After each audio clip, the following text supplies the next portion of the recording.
पर भाग्यशाली हो आप जो 72 साल बाद प्रयोग कर देखिएगा। एक निवेदन आप सबसे, आप सभी को सुंदर शरद पूर्णिमा की बहुत बहुत बधाई हो। बाबा विश्वनाथ की कृपा आप पर सदा बनी रहे। आ गया शरद पूर्णिमा की रात्रि।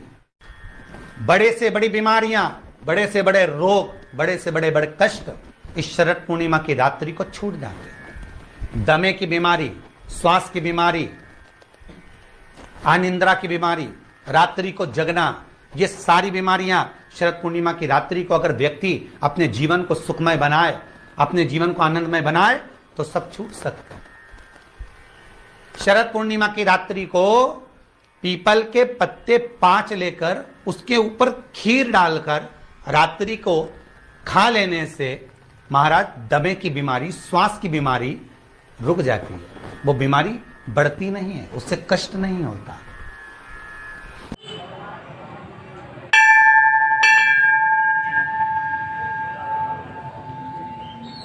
जिन बच्चों के नेत्र कमजोर होते हैं, रोशनी कमजोर होती है, शरद पूर्णिमा के दिन रात्रि को 12 बजे भगवान चंद्रदेव का दर्शन कराइए। 5 से 7 मिनट तक नयन मिलाएं चंद्रदेव के साथ और बाद में एक पीपल के पत्ते पर खीर जो चंद्र के नीचे रखी हुई है उसी खीर को चटा दीजिए। फिर चंद्र का दर्शन कराओ, फिर खीर को चटा दीजिए। महाराज नयन की ज्योति बढ़ती है, नींद नहीं आती तो निंद्रा देवी प्रवेश करती है, निंद्रा अच्छी आती है, आनंदित होता है।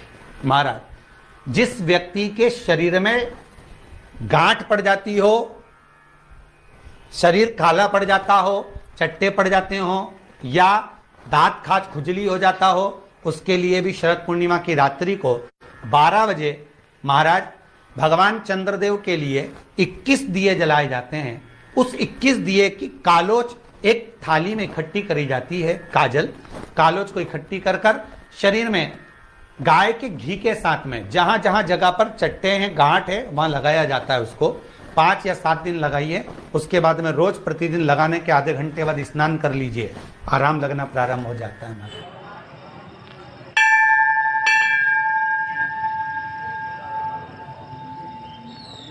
आज शरद पूर्णिमा की रात्रि से लेकर कार्तिक पूर्णिमा की रात्रि के बीच में जो दामोदर भगवान का, कृष्ण का, शिव का मंगल आनंद करेगा, अभिषेक करेगा, पूजन करेगा, स्मरण करेगा, उसके सारे दुख दरिद्र दूर हो जाएंगे। रात्रि को आप बड़े प्रेम से खीर बनाओ, चंद्रदेव की साक्षी में रखो, भोग लगाओ भगवान श्री हरि को।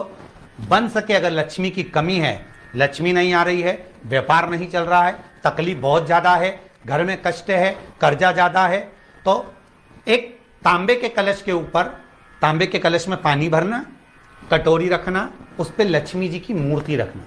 लक्ष्मी जी की मूर्ति नहीं हो तो चांदी का सिक्का रखना। उसके सम्मुख में आप 31 दीपक 31 दीपक घी के लंबी बाती के जला देना। महाराज एक एक कमल गट्टा उस 31 दिए के अंदर डाल देना और लक्ष्मी जी का पूजन करना, लक्ष्मी जी का स्मरण करना, खीर का भोग लगाना, पान के पत्ते पर खीर रखना, 5 पत्ते पर खीर का भोग लगाना और माता लक्ष्मी से विनती करना। सुबेरे 4 बजे तक वो रखे रहने देना, सुबह 4 बजे वो उठाना, लक्ष्मी को वापिस तिजोरी में या सिक्का हो तो उसको अलमारी में रख देना। जो खीर बनी है वो प्रसाद के रूप में सुबह 8 बजे, 10 बजे, 9 बजे जब खाना हो प्रेम से खाना। माता जो दिए लगाए हैं वो ठंडे हो गए होंगे, उनको रखे रहने देना, बाद में काम आते रहेंगे, या दिए विसर्जन करना हो तो आपकी मर्जी है। पर वो मट्टी के दिए लगेंगे, आटे के दिए नहीं लगेंगे, मट्टी के दीप लगाना है आपको। 31 घी के दिए लगाना है। लक्ष्मी जी का पूजन करो, कंकु, चावल, हल्दी, मोली से, सब तरह से। शरद पूर्णिमा की रात्रि को सुख मिलेगा, आनंद मिलेगा, लक्ष्मी की वृद्धि होगी, कार्य सिद्धि होगी।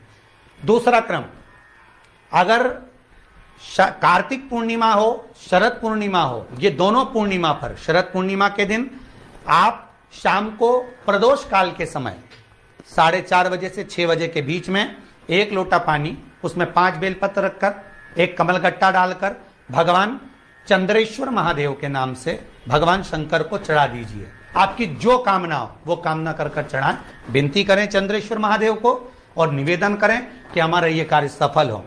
केवल शरद पूर्णिमा के दिन चढ़ाइए, कार्तिक पूर्णिमा तक क्या फल मिलता है हमको जरूर